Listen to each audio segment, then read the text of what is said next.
നമസ്കാരം. മലയാളി വാർത്തയിലേക്ക് സ്വാഗതം. വളരെ പ്രധാനപ്പെട്ട ഒരു വാർത്തയാണ് ഇപ്പോൾ തിരുവനന്തപുരത്ത് നിന്നും ലഭിക്കുന്നത്. കേരള സർക്കാരിൻ്റെ ടൂറിസം പരിപാടിയുടെ ഭാഗമായി അവതരിപ്പിച്ച ഒന്ന് തന്നെയാണ് ഏറ്റവും വലിയ ടൂറിസ്റ്റ് അട്രാക്ഷൻ കൂടിയായിരുന്നു വർക്കലയിൽ ആരംഭിച്ച ഫ്ലോട്ടിംഗ് ബ്രിഡ്ജ്. എന്നാൽ വർക്കലയിലെ ബീച്ചിലുള്ള ഫ്ലോട്ടിംഗ് ബ്രിഡ്ജിൽ ഇപ്പോൾ ഒരു അപകടം സംഭവിച്ചു എന്നുള്ള വാർത്തയാണ് പുറത്തു വരുന്നത്. ഈ അപകടത്തിൽ സ്ത്രീകളും കുട്ടികളും അടക്കം 15ഓളം പേർക്ക് പരിക്ക് സംഭവിച്ചുവെന്നും ചിലരുടെ നില ഗുരുതരമാണെന്നുമുള്ള റിപ്പോർട്ടുകളാണ് ലഭിക്കുന്നത്. ശക്തമായ തിരയടിച്ചപ്പോൾ തിരയിൽപ്പെട്ട് ഫ്ലോട്ടിംഗ് ബ്രിഡ്ജിന്റെ കൈവരി തകർന്നു പോവുകയായിരുന്നു. ഇതാണ് അപകടത്തിന് കാരണമെന്നാണ് നിലവിൽ അധികാരികൾ വ്യക്തമാക്കുന്നത്. ശക്തമായ തിരമാല പിന്നെയും അടിച്ചതോടെ ഫ്ലോട്ടിംഗ് ബ്രിഡ്ജിൽ ഉണ്ടായിരുന്നവർ കടലിലേക്ക് വീഴുകയായിരുന്നു ചെയ്തത്. അവരുടെ നിലതെറ്റി കടലിലേക്ക് പോയി എന്ന് തന്നെയാണ് മനസ്സിലാക്കാനായി കഴിയുന്നത്. ലൈഫ് ജാക്കറ്റ് ധരിച്ചെങ്കിൽ പോലും ശക്തമായ തിര അടിച്ചതുകൊണ്ട് കടലിൽ വീണവർക്ക് പെട്ടെന്ന് കരയിലേക്ക് നീങ്ങി കയറാൻ കഴിഞ്ഞില്ല. നിരവധി ആളുകൾക്ക് കടൽ വെള്ളം കുടിക്കേണ്ട ഒരു സാഹചര്യം പോലും ഉണ്ടായി. സുരക്ഷാ ജീവനക്കാർ കടലിൽ വീണവരെ വളരെ വേഗത്തിൽ തന്നെ പുറത്തെത്തിക്കാനായി ശ്രമിച്ചു. ഇവരെ ഉടൻ തന്നെ ആശുപത്രിയിലേക്ക് മാറ്റിയിട്ടുണ്ട്. ശനിയാഴ്ച വൈകുന്നേരമാണ് സംഭവമുണ്ടായത്. വളരെ തിരക്കുള്ളൊരു സമയം കൂടിയായിരുന്നു.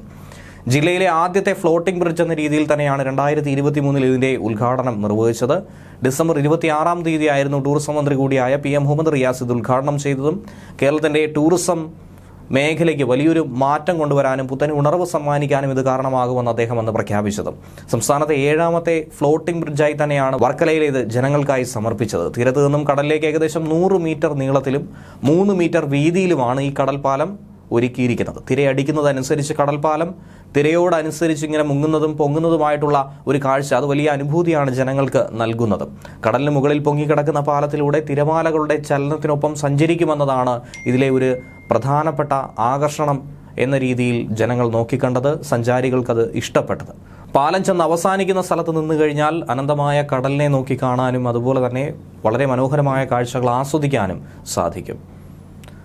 700 കിലോഗ്രാം ഭാരമുള്ള നങ്കൂരം ഉപയോഗിച്ചാണ് ഈ പാലത്തെ അവിടെ തന്നെ ഉറപ്പിച്ച് നിർത്തിയിരിക്കുന്നത്. ഒരേ സമയം 100 പേർക്ക് ഈ ബ്രിഡ്ജിൽ കയറി നിൽക്കാനും സാധിക്കും.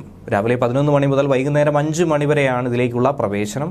വളരെ ശക്തമായ സുരക്ഷാ സംവിധാനങ്ങൾ തന്നെയാണ് ഇവിടെ ഏർപ്പാടാക്കിയിട്ടുള്ളത്. എന്നിട്ടും കൈവരി എങ്ങനെ തകർന്നു എന്നുള്ളത് ഉറപ്പായും അന്വേഷിക്കേണ്ടത് തന്നെയാണ്. ന്യൂസ് ഡെസ്ക് മലയാളി വാർത്ത.